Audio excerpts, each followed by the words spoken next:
Good afternoon बच्चों।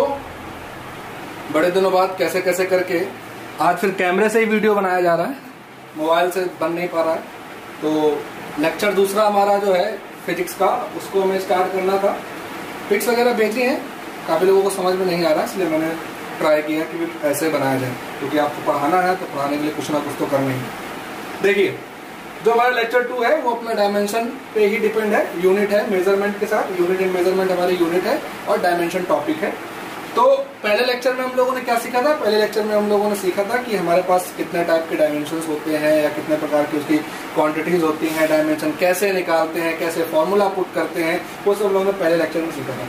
दूसरे lecture की जो पहला टॉपिक है वो है प्रिंसिपल ऑफ होमोजेनिटी। ठीक है, देखिए प्रिंसिपल ऑफ होमोजेनिटी क्या होता है? प्रिंसिपल ऑफ होमोजेनिटी का मतलब होता है the dimension of each term of an equation must be same. देखिए बेटा, मैंने ये ईच टर्म को अंडरलाइन किया हुआ है। The dimension of each term of an equation must be same. जो डायमेंशन होती है प्रत्येक टर्म की, ईच टर्म की इक्वेशन में, वो सेम होनी चाहिए। इसको और एक डेफिनेशन से समझ सकते हैं कि we can add and subtract, we can add and subtract similar physical quantity. हम ऐड और सब्सट्रैक्ट दोनों कर सकते हैं, हम ऐड और सब्सट्रैक्ट दोनों कर सकते हैं सिमिलर फिजिकल क्वांटिटी। कैसे बेटा? जैसे सपोज करिए हम 4 सेकंड ले लें और 4 सेकंड में बेटा हम क्या 3 kg को ऐड करें तो हमें कुछ मिलेगा क्या? नहीं मिलेगा, पॉसिबल नहीं है। ठीक है, हमें कुछ भी नहीं मिलेगा। इसी प्रकार सपोज करिए हमने यहाँ 5 kg लिख दिया, 5 kg में हम यहाँ पे 3 सेकंड लिख दें, कुछ मिलेगा क्या? नहीं मिलेगा। क्यों बेटा, ऐसा क्यों नहीं होगा? क्योंकि ये और ये दोनों ही क्वांटिटीज जो है वो डिफरेंट है। ये दोनों ही क्वांटिटीज जो है वो कैसी हैं? डिफरेंट है। लेकिन इसी में अगर हम 4 सेकेंड प्लस 3 सेकेंड करें तो हाँ, हमें एक प्रोडक्ट मिलेगा कितना?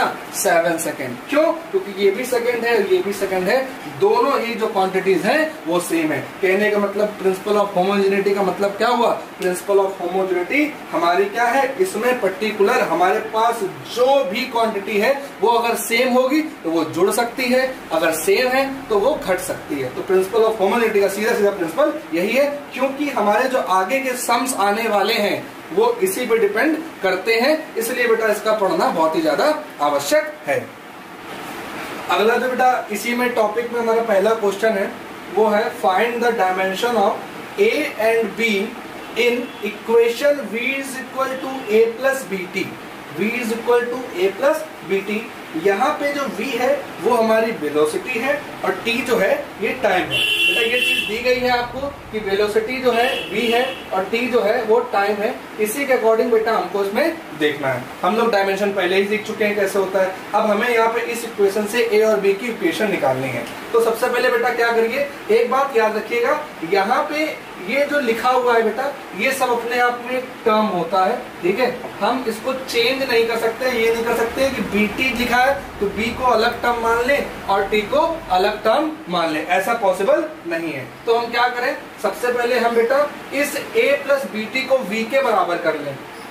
तो ये हो जाएगा v is equal v minus A minus B T is equal to 0। ये बेटा ऐसे हो जाएगा, v a plus B T को उधर ले आए तो v minus A minus B T. इसके हिसाब से अलग अलग निकाल लें। Dimension of a is equal to dimension of v। ठीक है, अब हमें डायमेंशन ऑफ a निकालना है तो dimension of a is equal to, और v का आपको डायमेंशन निकालना आता है, आपने निकाला हुआ है। डायमेंशन ऑफ v जो है वेलोसिटी का होता है और वेलोसिटी की डायमेंशन क्या निकाली थी हम लोगों ने? lt minus 1। बेटा कैसे? क्योंकि हमको पता है इसका फॉर्मूला क्या होता है, मीटर पर सेकेंड। तो ये हो जाएगा lt माइनस 1, lt माइनस 1। तो a की जो डायमेंशन है वो क्या आ गया बेटा? lt minus 1। अब b की निकाल लें तो dimension of b is equal to dimension of velocity. Dimension of b is equal to bt is equal to, क्योंकि bt एक टर्म है हमारा, dimension of bt is equal to dimension of velocity. तो dimension of b का हमें पता नहीं, t जो है वो हमारा t है और डायमेंशन ऑफ वेलोसिटी, तो डायमेंशन ऑफ वेलोसिटी के अकॉर्डिंग ये कितना हो जाएगा lt माइनस 1। अब क्या करें बेटा, b है तो ये t उधर चला जाएगा तो ये हो जाएगा lt माइनस 2। इस हिसाब से ये हमारा डायमेंशन ऑफ b आ गया और इस हिसाब से हमारा ये डायमेंशन ऑफ a आ गया। यही निकालना था बेटा, डायमेंशन ऑफ a और डायमेंशन ऑफ b। समझ में आई आपको बात कि कैसे निकालते हैं डायमेंशन? ये दोनों टाइप से हम लोग डायमेंशन निकालते हैं। ठीक, अगला क्वेश्चन क्या है हमारा बेटा? अगला क्वेश्चन देखते हैं।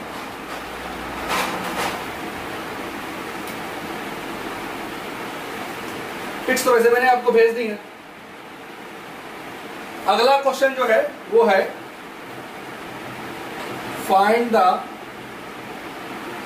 Dimension of A B C D E. ठीक है, इन इक्वेशन क्या है, x is equal to a plus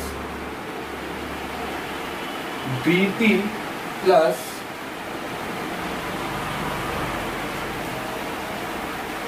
x is equal to a plus B T plus C T square plus D T cube upon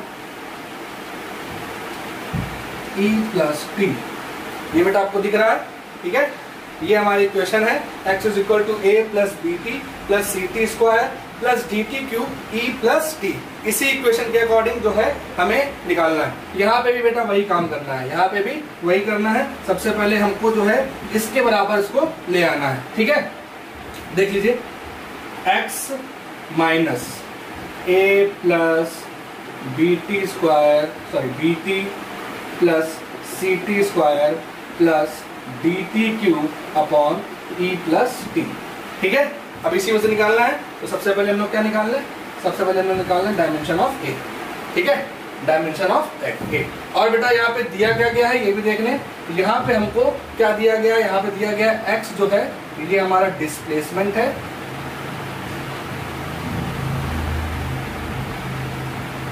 और T जो है ये हमारा time. ये दो चीजें दी गई। तो डायमेंशन ऑफ ए जो है ये इसके बराबर हो जाएगा, डायमेंशन ऑफ ए जो है ये बराबर हो जाएगा डायमेंशन ऑफ एक्स के। ठीक है, डायमेंशन ऑफ ए जो है ये किसके बराबर हो जाएगा, डायमेंशन ऑफ एक्स के, क्योंकि सब कुछ तो हम लोगों ने इसी के बराबर किया हुआ है। ठीक है, ये सब इसके बराबर है। तो dimension of A, dimension of x क्या है, एक्स अभी हम लोगों ने क्या लिखा है, डिस्प्लेसमेंट है। तो डिस्प्लेसमेंट के लिए जो हमारा डायमेंशन होता है वो क्या होता है, एल होता है। तो डायमेंशन ऑफ ए क्या हो गया, L1। क्या हो गया, L1।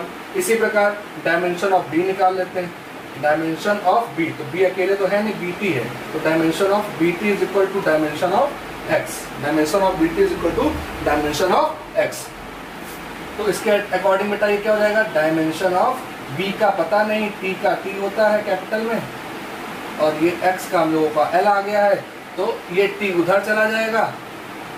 तो डायमेंशन ऑफ बी जो है वो क्या हो जाएगा बेटा, ये टी उधर लेके चले जाएंगे तो ये हो जाएगा एल टी माइनस 1। ठीक है, क्या हो जाएगा, एल टी माइनस 1। ठीक, इसी प्रकार डायमेंशन ऑफ सी देख लें। तो डायमेंशन ऑफ सी के लिए क्या हमारे पास सी टी स्क्वायर है। तो C T square is equal to dimension of X. यहाँ पे भी वही काम करेंगे, डायमेंशन ऑफ सी का पता नहीं, टी के लिए हो जाएगा T2, इधर चला जाएगा, इसका है L। तो डायमेंशन ऑफ जो C है वो क्या हो जाएगा, LT माइनस 2, LT माइनस 2। ठीक है, डायमेंशन ऑफ C जो है वो क्या हो जाएगा बेटा, LT माइनस 2। समझ में आ रही बात, आपको क्लियर है सब कुछ? नहीं है, दिक्कत हो बताइएगा। उसके बाद dimension of D, dimension of D. ठीक है, तो डायमेंशन ऑफ डी हम थोड़ा बाद में निकालेंगे क्योंकि यहाँ पे अपॉन में है तो दिक्कत होगी, पहले डायमेंशन ऑफ ई निकालना है। देखिए बेटा क्वेश्चन में डायमेंशन ऑफ ई जो है वो किसके बराबर जा रही है, ई प्लस टी। इसका इससे कोई मतलब नहीं है बेटा, एक्स से, ये अपॉन में है। तो इसको हम कह सकते हैं डायमेंशन ऑफ ई बराबर है डायमेंशन ऑफ टी के। ठीक है, डायमेंशन ऑफ ई बराबर है बेटा डायमेंशन ऑफ टी के। तो डायमेंशन ऑफ ई, तो टी का जो डायमेंशन होता है वो क्या होता है, कैपिटल टी। तो डायमेंशन ऑफ ई बराबर हो गया बेटा किसके, कैपिटल टी के, मतलब डायमेंशन इसका हो गया टी। अब बारी है, अब बात कर ले, मैं इसको रफ कर रहा हूं।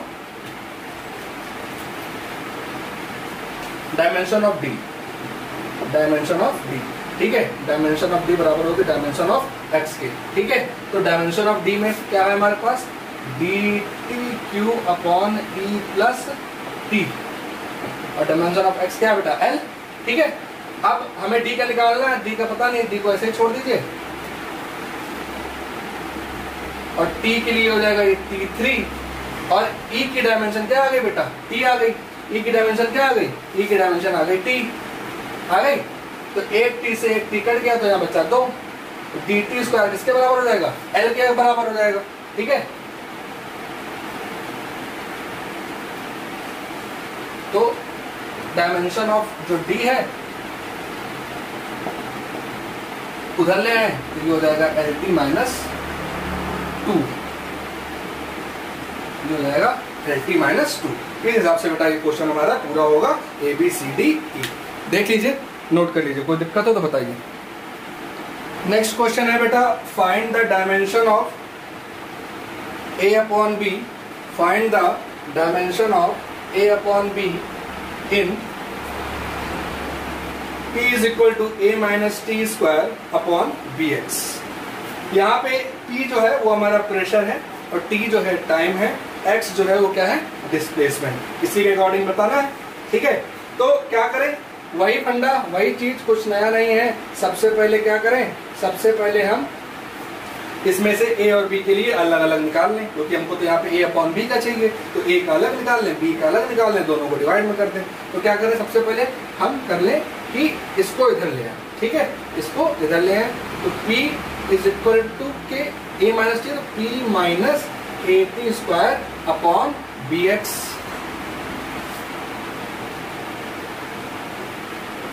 ये बराबर कर ले 0 के, निकालना डायमेंशन ऑफ A। तो अब ये देखिए AT स्क्वायर यहाँ पे जो है अलग है, तो यहाँ पे हम कर ले डायमेंशन ऑफ A, और ये किसके बराबर है, T स्क्वायर के बराबर है, क्योंकि ये अपने आप में टर्म है।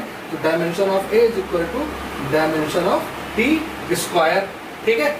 तो dimension of A T square के लिए हो जाएगा ये T2, तो डायमेंशन ऑफ A कितना आ जाएगा, डायमेंशन ऑफ A आ जाएगा हमारा T2, ठीक है।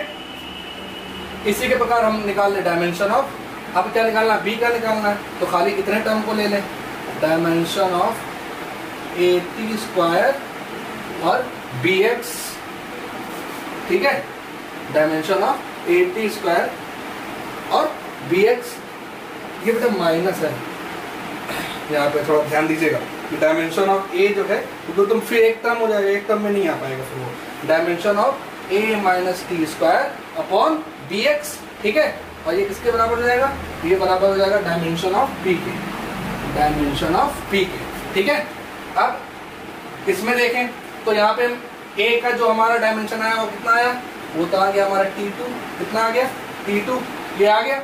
अब ये T2 आ गया, निकालना है B का, तो B का तो हमें कुछ पता नहीं है, ठीक है, B का तो कुछ पता नहीं है। X कितना है हमारा, L है, X कितना है, L। और जो हमारी डायमेंशन ऑफ P है मतलब प्रेशर है, प्रेशर के लिए डायमेंशन बेटा, प्रेशर का फॉर्मूला क्या होता है, प्रेशर का फॉर्मूला होता है F अपॉन A, उसके हिसाब से हम लोगों ने निकालना सीखा था। तो प्रेशर का आ जाएगा कितना, प्रेशर का आ जाएगा हमारा ml-1 और T2, ये आ जाएगा प्रेशर का डायमेंशन।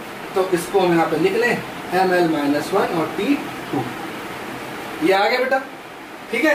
अब इसको हम लोग उधर लेके चले जाएं, ऊपर थोड़ा रफ करना पड़ेगा, यहाँ पे रफ करना है, ठीक है।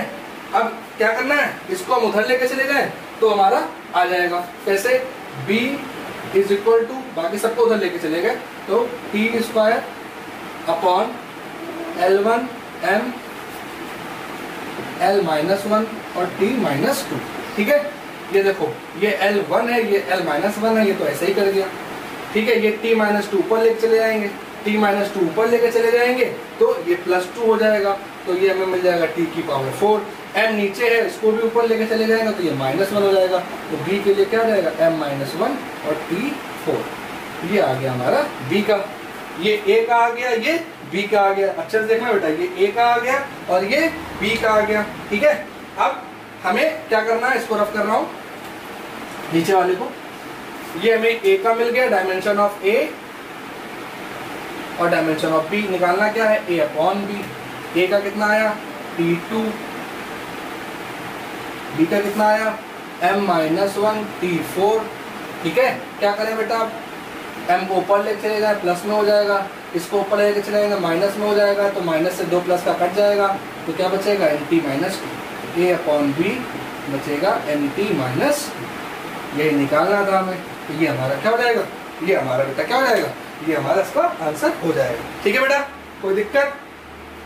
आगे नेक्स्ट देखते हैं। थोड़ा सा डिफरेंट है, यहाँ पे कुछ पावर की फॉर्मेशन होगी। ठीक है, तो इस पावर की फॉर्मेशन के अकॉर्डिंग अगर देखें तो ये हमारा एग्जांपल है कि find the dimension of alpha in P is equal to P0 e की power minus alpha T square. ठीक है बेटा, मैं हर टाइप को आपको बता दे रहा हूँ, आपको दिक्कत नहीं होगी। स्कूल लेवल पे सब बहुत पूछे जाते हैं, ये याद रखिएगा। ठीक है, मैं जनरली फिजिक्स जल्दी पढ़ाता नहीं हूँ, लेकिन पढ़ा रहा हूँ तो बहुत ही डीपली में मैं पढ़ा रहा हूँ। ठीक है, तो ध्यान से देखिएगा। अब यहाँ पे क्या करना है, हमें अल्फा का डायमेंशन निकालना है। अब अल्फा हमें कहाँ दिखाई दे रहा है, हमें अल्फा यहाँ दिखाई दे रहा है।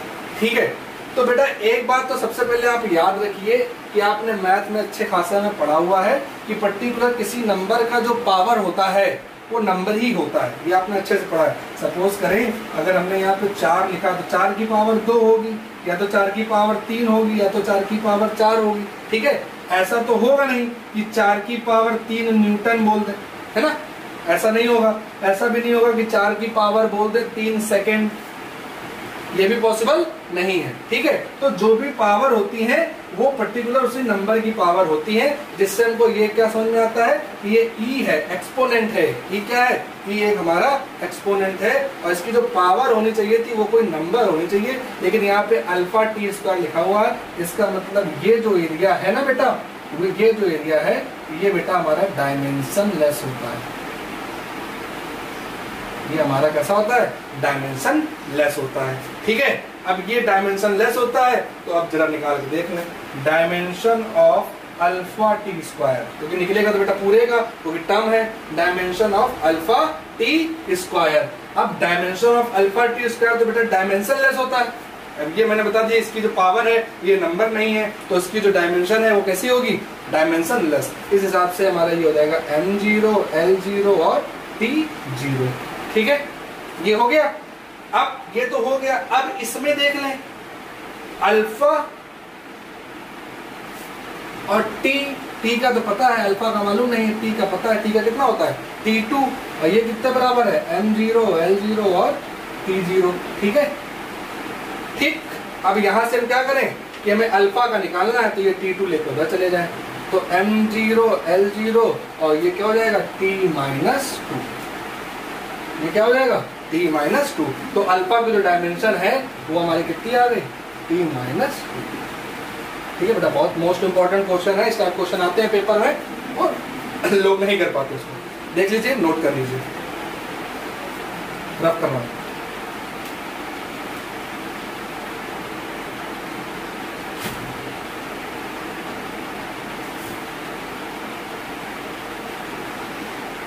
अगला क्वेश्चन है,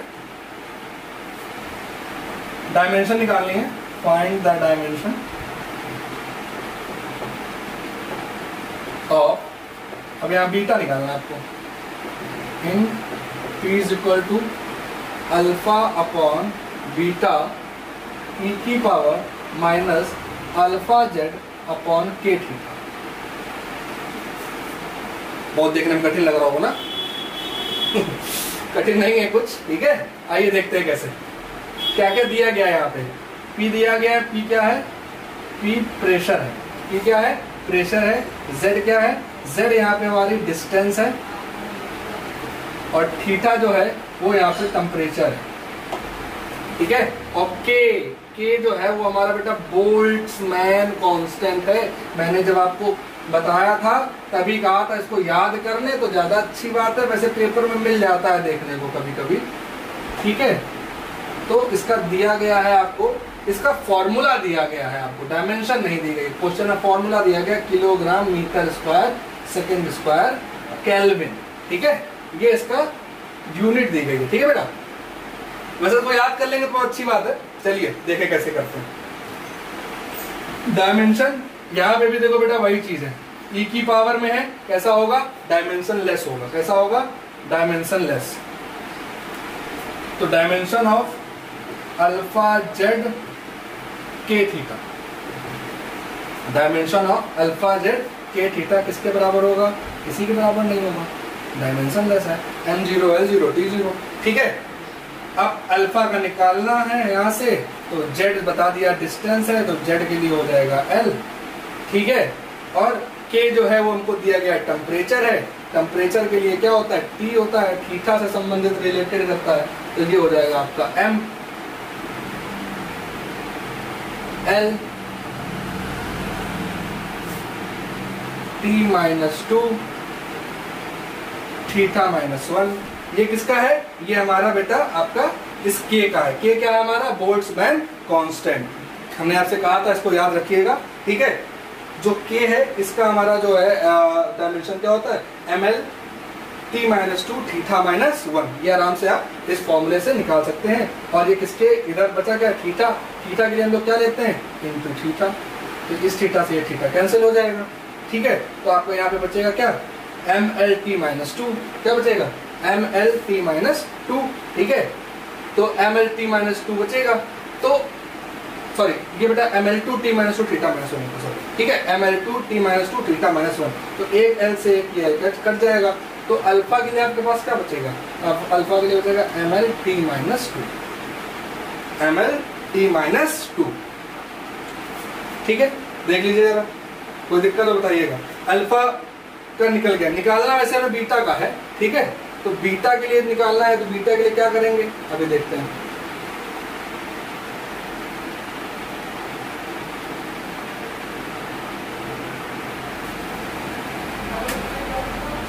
इसको रब कर रहा हूं,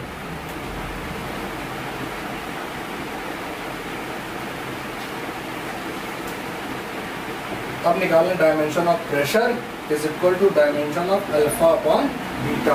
प्रेशर के लिए फॉर्मूला क्या लगाते हैं, F अपॉन ए। ठीक है, प्रेशर के लिए फॉर्मूला लगाते हैं F अपॉन ए, तो इसके लिए हो जाएगा हमारा अल्फा अपॉन बीटा। F के लिए क्या होता है बेटा, F के लिए याद ही हो गया mlt2। ठीक है, और एरिया L इंटू बी, तो L स्क्वायर हो जाएगा। इधर आ जाए तो अल्फा का भी हम लोगों ने निकाला कितना, mlt-2 बीटा का निकालना है। ठीक है, तो बेटा क्या देखने को मिल रहा है, देखने को मिल रहा है कि ये और ये दोनों सेम है, इससे ये कैंसिल हो गया, तो बेटा बीटा का क्या आ गया, बीटा आ गया हमारा कितना, L स्क्वायर।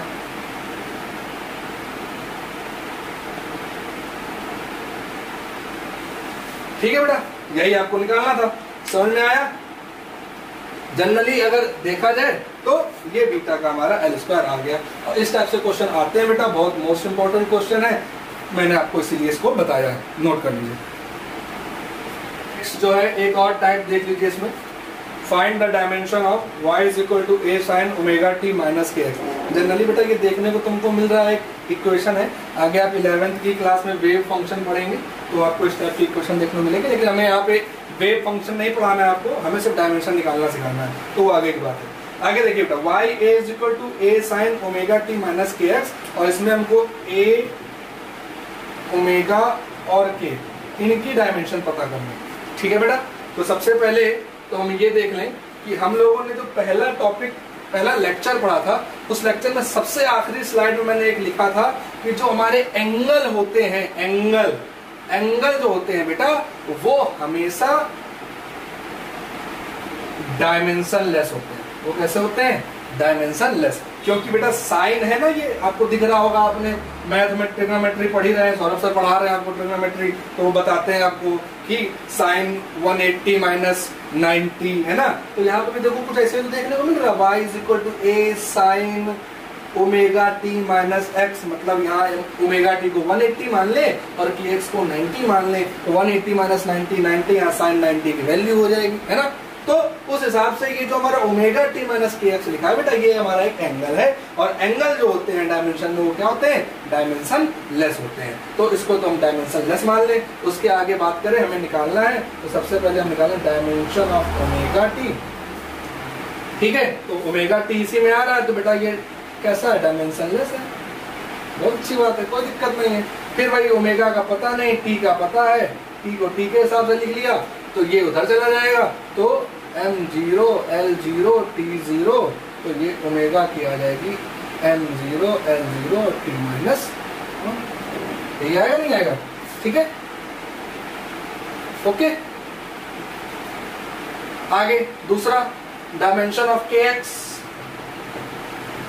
इसके लिए भी वही चीज होगी, m0 L0 T0 होगा। अब यहाँ k का पता नहीं है, x दिया गया है, x क्या है? डिस्टेंस है, डिस्टेंस के लिए क्या होता है? l होता है, क्या होता है? l होता है, उधर चला जाएगा, ये कितना हो जाएगा? m0 L0 T0, तो l इधर चला जाएगा, तो ये क्या हो जाएगा? डायमेंशन ऑफ कितना हो जाएगा? l माइनस, डायरेक्टली दे रहा हूँ बेटा, बहुत देर से आपको वही चीज लिख रहा हूँ तो टाइम लग रहा है उसमें ज्यादा, l माइनस 1, ठीक है, देख लीजिए बेटा। इसके बाद ऊपर वाला ये रफ कर दे रहा हूं, जगह नहीं है।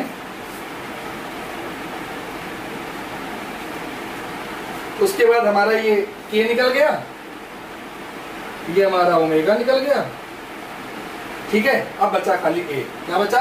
a, तो डायमेंशन ऑफ y जो है बराबर होगा डायमेंशन ऑफ a के, ठीक है। डायमेंशन ऑफ y किसके बराबर होगा? डायमेंशन ऑफ a के। और y था क्या बेटा? y था हमारा डिस्प्लेसमेंट, y क्या था? y हमारा डिस्प्लेसमेंट है, तो डायमेंशन ऑफ y, y हमारा डिस्प्लेसमेंट है, तो ये कितना हो जाएगा? l, कितना हो जाएगा? l, ठीक है। अब ये अगर l हो जाएगा तो ये डायमेंशन ऑफ a के बराबर होगा, निकालना है हमको a, तो इसके हिसाब से हमारा जो a है वो क्या हो जाएगा? वो हमारा हो जाएगा a, जो डायमेंशन है वो डायमेंशन l के बराबर होगा, ठीक है। इस हिसाब से देखो बेटा, हमारा तीनों निकल चुका। इस हिसाब से हमारा ओमेगा का निकला कितना? t-1, और k का निकला l-1, और a का निकला l या l1, ठीक है। इस प्रकार से जो हमारा बेटा डायमेंशन कैसे पर्टिकुलर इक्वेशंस के निकाले जाते हैं, ये हमारा कंप्लीट हो चुका है, ठीक है बेटा। अब इसके कुछ कॉन्सेप्ट होते हैं, कुछ एप्लीकेशन होते हैं, वो कैसे हम इसमें लगाते हैं, अगली जो स्लाइड है हमारी उस पे होगी, इसको नोट कर लीजिए। अगला जो बेटा हमारा इसमें टॉपिक है वो है application of dimensional analysis, application of dimensional analysis, ठीक है। वीडियो बना रहा हूँ, थोड़ी हमारी शक्ल देखते हैं, इसलिए बैठ गए, कोई दिक्कत वाली बात नहीं है। Checking the correctness of an equation, ठीक है। इसमें हमारा पहला एप्लीकेशन है, नॉर्मल भाषा में हम समझें तो हमें यहाँ पे एक इक्वेशन दी जाएगी और हमें उस इक्वेशन का LHS और RHS बराबर करना है, ठीक है। अगर हमारा LHS RHS बराबर है तो वो हमारा सही इक्वेशन है, अगर बराबर नहीं है तो इक्वेशन गलत है, बस यही चेकिंग होती है, ठीक है। तो पर्टिकुलर क्या है? For a correct equation dimension of each term on LHS is equal to dimension of each term is equal to RHS, मतलब हमारा यहाँ जो LHS है और RHS है वो बराबर होना चाहिए। हमने एक इक्वेशन ले ली, S बराबर UT plus half AT square. ये इक्वेशन आप लोगों ने बहुत प्यार से देखी हुई है क्लास 9th में, तो इसको दोबारा देख लीजिए, ठीक है। S बराबर UT plus half AT square, यहाँ S डिस्प्लेसमेंट है, A एक्सेलरेशन है, T टाइम है और V U जो है वेलोसिटी है, ठीक है। अब क्या करना है? अब देखो बेटा, जैसे हम लोगों ने पहले पढ़ा UT और हाफ AT स्क्वायर, यहाँ पे दो ही टर्म है, एक ये है और एक ये है, बाकी कोई दूसरा टर्म नहीं है यहाँ पे, ठीक है। एक टर्म है हमारा UT और एक टर्म है हमारा हाफ AT स्क्वायर, ठीक है। और ये जो है ये इसका LHS है, तो डिस्प्लेसमेंट है इसकी जो होगी वो क्या होगी? L होगी, ठीक है। अब एक एक करके देख लें, तो ये L है, RHS में अगर देखें इसको LHS मान लें, ऊपर RHS लिख लें, तो उसके हिसाब से ये उसको ले लें पहले, तो ये क्या हो जाएगा हमारा? ये हो जाएगा UT, ये क्या हो जाएगा? UT, ठीक है। अब U हमारा वेलोसिटी है, वेलोसिटी के लिए फॉर्मूला मीटर पर सेकंड है, तो मीटर पर सेकंड के हिसाब से क्या हो जाएगा? L/T, क्या हो जाएगा? L/T, और T के लिए T होता ही है, ठीक है, T के लिए T होता है, ओके बेटा। तो ये T से ये T कैंसिल हो जाएगा, तो क्या बचेगा? खाली L, इसका L और इसका भी क्या आ रहा है? L, तो ये दोनों क्या है? बराबर है, ठीक है बेटा। अब सेकंड वाला देख लें, S बराबर हाफ AT स्क्वायर, तो सेकंड पोर्शन में देख लें, तो ये हमारा हो जाएगा A का, और B का अगर देखें तो वहां पे भी LHS में ले लें हम L क्यों है? S के अकॉर्डिंग, ठीक है। और यहाँ ले लें हाफ AT स्क्वायर, क्या ले लें? हाफ AT स्क्वायर, तो ये L और हाफ 80 स्क्वायर, तो हाफ तो नंबर है, छोड़ दीजिए, नंबर से हमें कोई मतलब नहीं, हाफ लिखा हो, 50 लिखा हो, 100 लिखा हो, 500 लिखा हो, कोई फर्क नहीं पड़ता, उससे कोई वैल्यू नहीं है हमारी। ठीक है, ये एक्सेलरेशन है, एक्सेलरेशन के लिए क्या होता है बेटा, L/T स्क्वायर, L/T स्क्वायर, और T के लिए भी यहाँ पे क्या होगा, T2, ये T2 से T2 कट गया, बचा क्या, L, बचा क्या, L। तो इधर भी देखो बेटा और इधर भी देखो, दोनों का LHS और RHS क्या हो रहा है, बराबर हो रहा है, इधर भी LHS और RHS क्या हो रहा है, बराबर हो रहा है, ये दोनों ही वैल्यू क्या हो रही है बेटा, बराबर हो रही है। इस प्रकार से ये एप्लीकेशन जो है हम लोग पर्टिकुलर निकालते हैं कि कैसे चेक करें करेक्टनेस ऑफ एन इक्वेशन जहाँ LHS और RHS बराबर हो रहे हैं। इसी टाइप के बहुत सारे क्वेश्चंस हैं जो हमको देखने को मिलेंगे, वो हम देखेंगे। √L/G T = 2π√L/G। इसी एग्जाम्पल को लेके बेटा समझ लें। ठीक है, क्या करना है, T टाइम दिया गया है, L लेंथ दिया गया है, और G जो है वो क्या है, एक्सेलरेशन ड्यू टू ग्रेविटी। तो T के लिए तो कोई दिक्कत ही नहीं है, T के लिए T हो जाएगा, फिर वही चीज बेटा 2π से में कोई लेना देना नहीं है, नंबर है। ठीक है, और √L/G, L क्या है, लेंथ है, तो लेंथ है, तो लेंथ के लिए बेटा क्या हो जाएगा, लेंथ के लिए सिंपल सा L हो जाएगा, और G के लिए एक्सेलरेशन ड्यू टू ग्रेविटी होता है। फॉर्मूला क्या बन रहा है, फॉर्मूला बनेगा मीटर पर सेकंड स्क्वायर, मीटर पर सेकंड स्क्वायर के अकॉर्डिंग हो जाएगा LT स्क्वायर, LT स्क्वायर हो जाएगा बेटा, ये L से ये L कैंसिल हो जाएगा, ऊपर T चला जाएगा, तो इधर ये हो जाएगा T, और ये अंडर रूट में हो जाएगा T स्क्वायर, अंडर रूट से इसको बाहर ले आए तो ये T हो जाएगा और ये भी T हो जाएगा। इस हिसाब से हम कह सकते हैं LHS बराबर RHS। देख लीजिए बेटा, नोट कर लीजिए।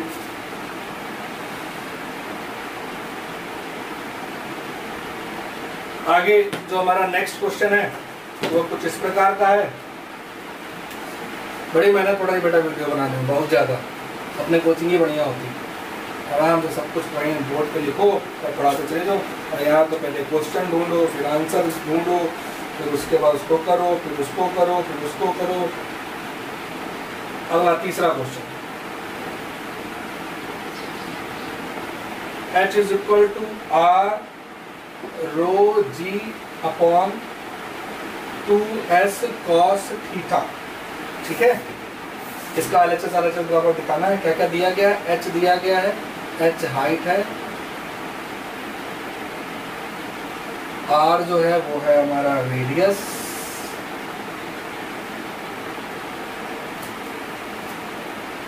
और रो तो हम लोगों को पता ही है, रो क्या होता है, डेंसिटी होता है, डेंसिटी।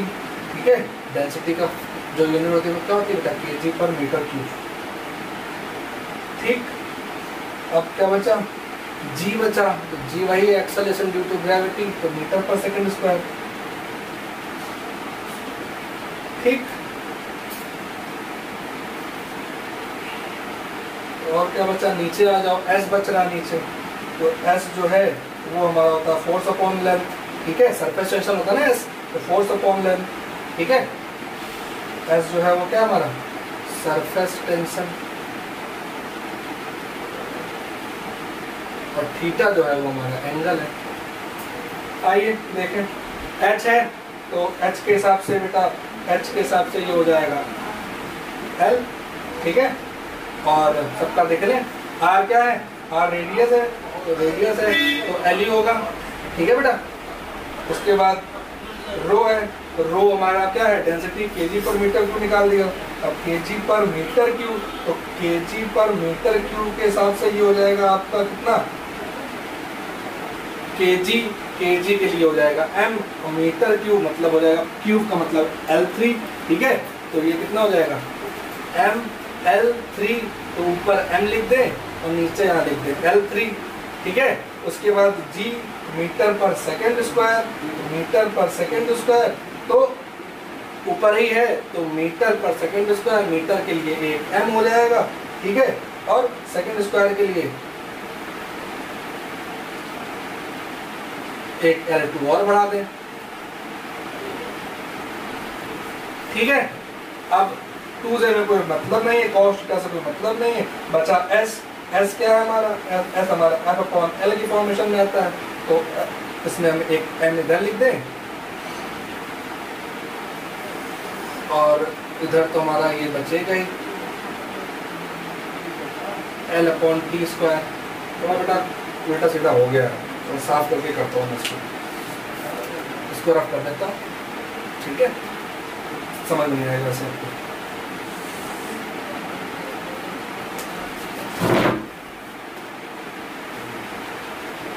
इस हिसाब से अगर देखा जाए तो ये इसका तो बेटा L हो जाएगा और इसका हमारा हो जाएगा L into M upon M L T minus two L2 into L upon T square, ठीक है।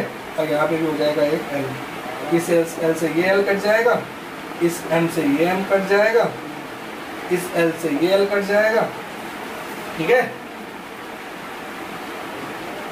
T minus two T plus two cut जाएगा, ठीक है। और आपका एक L से एक ये कट जाएगा, आपके पास सिर्फ एक L1 बचेगा। तो ये L जो है ये किसके बराबर होगा, ये L1 के बराबर होगा। तो आपको क्या देखने को मिला, आपको देखने को मिला कि ये LHS जो है ये बराबर नहीं है किसके, RHS के। क्यों? क्योंकि ये फॉर्मूला जो है ना बेटा, ये फॉर्मूला ऐसा नहीं होता है, ये फॉर्मूला कुछ ऐसा होता है। ये सही फॉर्मूला होता है हाइट का, ठीक है। उल्टा लिखा था, इसी चक्कर में जो इसका LHS RHS सेम नहीं होता। नोट कर लो बेटा, थोड़ा सा ऊपर नीचे हो गया, इसमें थोड़ा सा दिक्कत करेगा, कोई दिक्कत तो पूछ लेना, ठीक है बेटा। सेकंड एप्लीकेशन के हिसाब से जो है, पहला एप्लीकेशन देख लिया आप लोगों ने। पहले एप्लीकेशन में LHS को RHS के बराबर करना होता है। अगर LHS RHS बराबर है तो फॉर्मूला सही है, अगर LHS बराबर नहीं है तो फॉर्मूला गलत है। इसी प्रकार का दूसरा कन्वर्जन ऑफ यूनिट एप्लीकेशन जो है, ये पेपर जो 11th क्लास में होता है उसके पेपरों में बहुत आता है। थोड़ा बोरिंग जैसा लगेगा ये, क्योंकि बहुत ज़्यादा इंटरेस्टिंग नहीं है इसमें। आइए देखते हैं। यहाँ पे कन्वर्जन ऑफ यूनिट होता है। हम लोगों ने पहले लेक्चर में PQ पढ़ा था। PQ मतलब फिजिकल क्वांटिटी, वहाँ फॉर्मूला पढ़ा था। फिजिकल क्वांटिटी बराबर क्या होता है, NU, ठीक है। N जो है नंबर होता है और U क्या होता है, यूनिट होता है। कैसे, जैसे N सपोज करिए, N हमारा यहाँ पे 1 है और U ये मिनट हो गया, ठीक है। इसी प्रकार N यहाँ पे हमारा 1 है और ये U जो है ये यहाँ पे सेंटीमीटर हो गया, ठीक है। होता है ना, 1 मीटर बराबर 100 सेंटीमीटर होता नहीं होता है। तो N1 यहाँ पे नंबर है और U1 यहाँ पे यूनिट है, N2 यहाँ पे नंबर है और U2 यहाँ पे यूनिट है। इस हिसाब से हमारा एक फॉर्मूला बनता है, N1 U1 is equal to N2 U2। बहुत ही मोस्ट इंपॉर्टेंट है, क्वेश्चन पूछे जाते हैं। आइए इसका क्वेश्चन देखते हैं। सिंपल सा क्वेश्चन।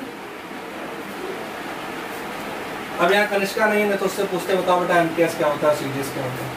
उसमें कॉमर्स ले ली, कोई बात नहीं, जब जो भी ले लिया अच्छे से कन्वर्ट करना है 1 न्यूटन को डाइन में कन्वर्ट करना है, ठीक है। 1 न्यूटन को डाइन में कन्वर्ट करना है, मतलब 1 न्यूटन में कितने डाइन होते हैं।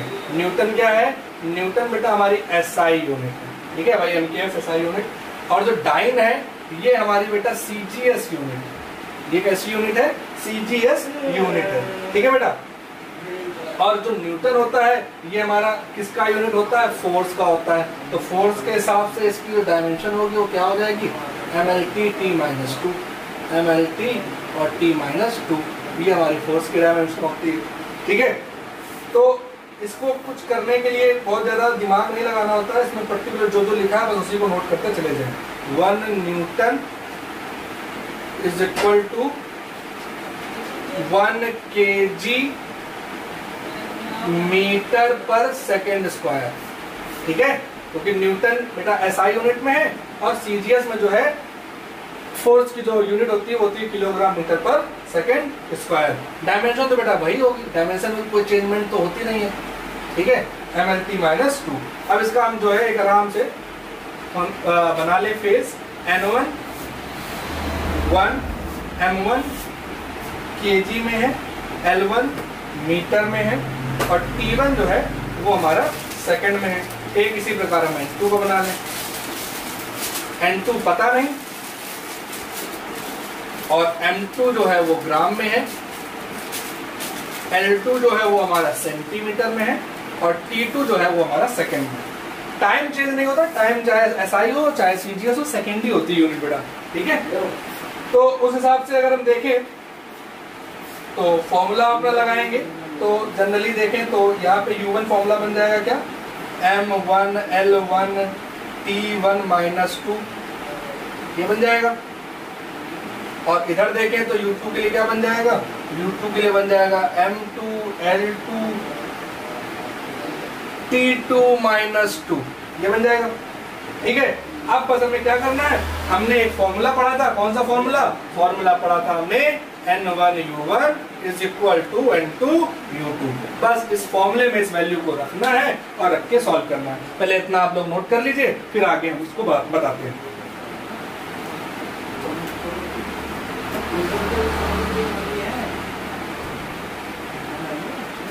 ठीक है बेटा, N1 U1 = N2 U2। ठीक है, निकालना क्या है बेटा, N2 निकालना है। N2 को उधर ले आओ, बाकी सबको उधर भेज दो। N2 = N1 U1 U2। ठीक है, तो N2 N1 मालूम नहीं, U1 के बारे में पता है। अब बेटा यहाँ पे ये कर ले कि M को M के पास ले आए, L को L के पास ले आए, T को T के पास ले आए, तो आपको करने में आसानी होगी। कैसे बेटा, ऐसे M1/M2 power 1, L1/L2 power 1, T1/T2 power -2। ठीक है, N2 = थोड़ी देर के लिए N1 को 1 मान लीजिए, थोड़ी देर के लिए N1 तो 1 ही दिया गया है, 1 हो गया। और उसके बाद M1 kg में है, M2 ग्राम में है, L1 किस में दिया गया है, L1 मीटर में है, L2 किस में है, सेंटीमीटर में है, T1 से कोई मतलब ही नहीं है, वो भी सेकंड में है, ये भी सेकंड में है, ये -2। ठीक, अब जरा इसको देख लें, बस ये वाली लाइन बेटा बहुत इंपॉर्टेंट है, इसी को देखना है। अब जरा देखें तो सीधी सी बात होती है कि जब केजी को ग्राम में चेंज करेंगे तो 1 किलो में 1000 ग्राम होते हैं, तो चेंज कर लें 10⁻3। ठीक, ग्राम ये ऑलरेडी ग्राम लिखा हुआ है। मीटर को सेंटीमीटर में करेंगे तो 1 मीटर में 100 सेंटीमीटर है, 10⁻2 सेंटीमीटर, नीचे सेंटीमीटर में पहले से लिखा हुआ है। सेकंड से में तो मतलब ही नहीं है, ऐसे कट जाएगा। ठीक है, तो ये 1 - 2, ये ग्राम से ये ग्राम कट गया, ये सेंटीमीटर से ये सेंटीमीटर कट गया। उस हिसाब से आपको यहाँ क्या मिला, 10⁻1 × 10⁻3 × 10⁻2। और आपने अच्छे से पढ़ा हुआ है, पावर जुड़ जाती हैं, तो N2 की वैल्यू कितनी आ जाएगी। ठीक है, N2 नीचे नहीं दिख रहा हो, ये हो गया बेटा। अब यहाँ पे देख लें, N2 की वैल्यू कितनी होगी, 10⁵, तो ये किसमें हो जाएगी, डाई। तो यहाँ पे हम कह सकते हैं क्या कि 1 न्यूटन में 10⁵ डाई होती। ठीक है बेटा, बहुत मोस्ट इंपोर्टेंट क्वेश्चन है, पूछा जाता है, देख लीजिएगा अच्छे से। एक क्वेश्चन इसका और हम लोग करेंगे। हाँ, बस एक क्वेश्चन करें, आपसे रफ कर रहा हूँ, तो आप लोग भी करेंगे क्वेश्चन साथ में।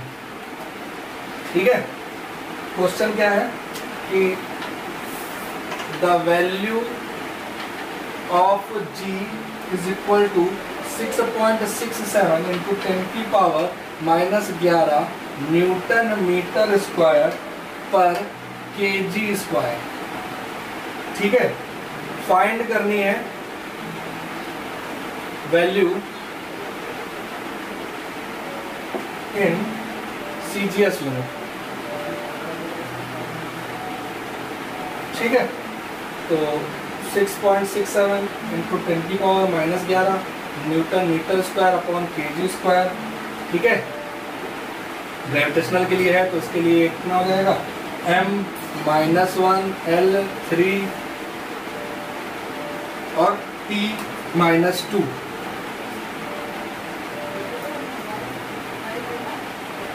ये कितने डाइन होगा बेटा, ये बताना हमको। Dyne centimetre square upon gram square. ठीक है, वही खाका बना ले इसमें, मतलब वही लाइन खींच ले, N1 M1 L1 और T1। तो n1 के लिए यहाँ पे वैल्यू कितनी दी गई 6.67 6.67 10⁻11 m1 kg में, L1 मीटर में, T1 सेकेंड में, n2 पता नहीं, m2 ग्राम में, L1 सेंटीमीटर में और T2 सेकेंड में। ठीक, इतना पता ही हो गया होगा आप लोगों को।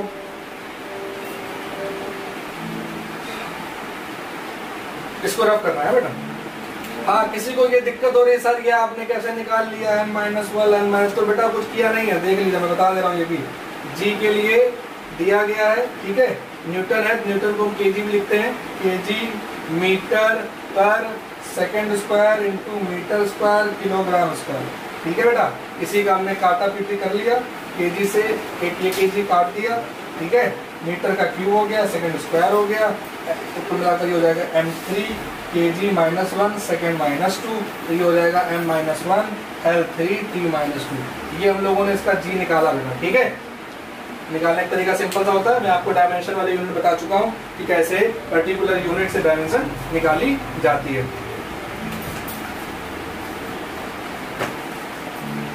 फॉर्मूला बेटा वो लगा ही चुके हैं, अब उसमें हम अपना n1u1 = n2u2 निकाल लें। निकालना है हमको उसमें क्या n2, तो n2 को बदल लें n1 u1/u2 कर लें। आ गया होगा आप लोगों को करना। n1 की वैल्यू दी गई है 6.67 समथिंग, तो यहाँ पे n1 ऐसे लिखते हैं, बाकी लंबी वैल्यू है, तो ये m1/m2 -1 बेटा इसके ये देख करके -1 लिखते हैं। ये देखिए यहाँ -1 लिखा हुआ है, तो आप सोचते वहाँ 1 लिखा था, यहाँ -1 लिखा है, तो ये अपने घर से लेके नहीं आते हैं। L1/L2 वहाँ पे है 3 और T1/T2 वहाँ पे है -2। ठीक है, तो n1 की वैल्यू लिखनी है चाहे तो लिख सकते हैं 6.67 × 10⁻11। m1 को kg में, m2 ग्राम में, -1 L1 को मीटर में, L2 को सेंटीमीटर में, 3 T1 सेकेंड स्क्वायर S/S -2। ठीक है, तो यहाँ आप सीधा 1 - 2 भी लिख सकते हैं। kg को तोड़ दें, ठीक है बेटा, ये हो गया। ऊपर रफ कर रहा है, जगह छोटी है, नीचे दिक्कत हो जाएगी, ये रफ कर रहा पूरा। तो kg वही चीज आ गई 1000, ग्राम ये भी ग्राम, वैल्यू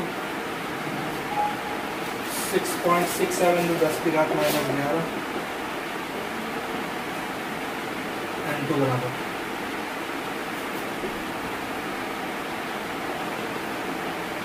ये हो जाएगा 100 सेंटीमीटर, ये हो जाएगा 1 - 2 सेंटीमीटर कट गया, ग्राम से ग्राम कट गया, तो ये कुल मिलाकर के आपका आ जाएगा n2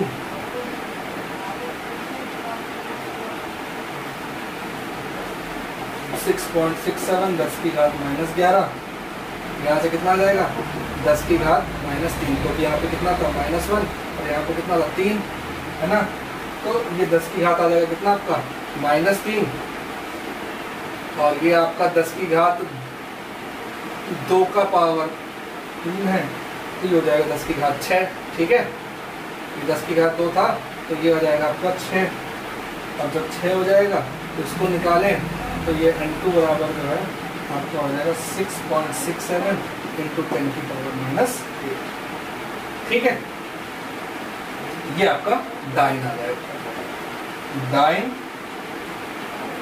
सेंटीमीटर स्क्वायर ग्राम स्क्वायर, दाइन सेंटीमीटर स्क्वायर ग्राम स्क्वायर, ये आपकी n2 वैल्यू।